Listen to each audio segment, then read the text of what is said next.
What is up guys, this is Vishu from Savage Camp, and in this video we are going to go over tuples. So tuples are nothing but ordered data structure similar to list, which are denoted with opening and closing round brackets. They are faster than list, uses less memory than list, and the most important thing is it cannot be changed.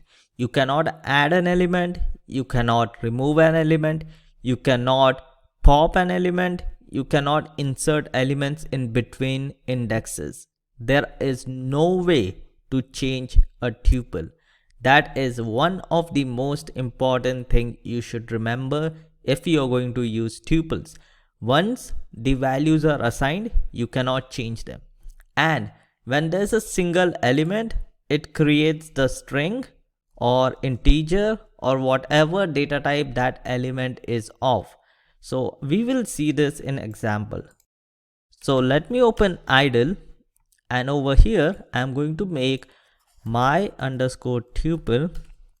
So let me copy this, is equal to opening and closing brackets, and let's do a dir. So now you will see it only has two methods.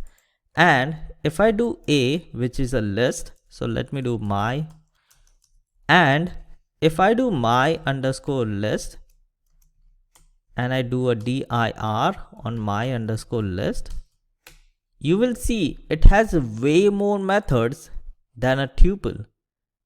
Because in list you can do a lot of things. You can append, you can copy, you can count, you can extend, you can index, so you can insert values in there, you can pop, remove. There are a lot of things you can do with list, but you cannot do those with tuples. And if I do my tuple, let me create a simple tuple and let's do this. So my underscore tuple, and similar to list, if I do -1, it is going to give me the last element. My tuple of maybe 0 will give me the first element, which is 1. And now if I do my tuple of 0 is equal to this number, it will give me an error because, like I said, it cannot be changed. That is something that you should never forget. It cannot be changed. So this my tuple is fixed. So we can use the two methods that we have. So I'm going to call the first one count, and this count will return the number of occurrences of value. So here if I do 1, it will give me 2, which means that there are two number 1 in here, element 1. So this is 1 and 2.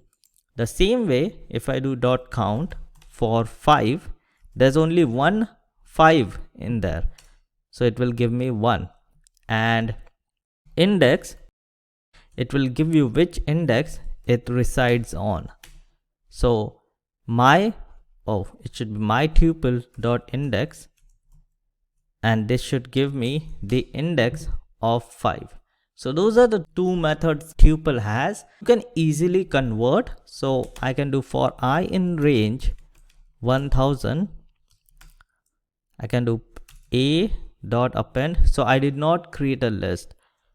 So my underscore list is equal to this, for I in range 1000, my underscore list dot append I. So my list now consists of like 1000 numbers, so it squeezed 62 lines.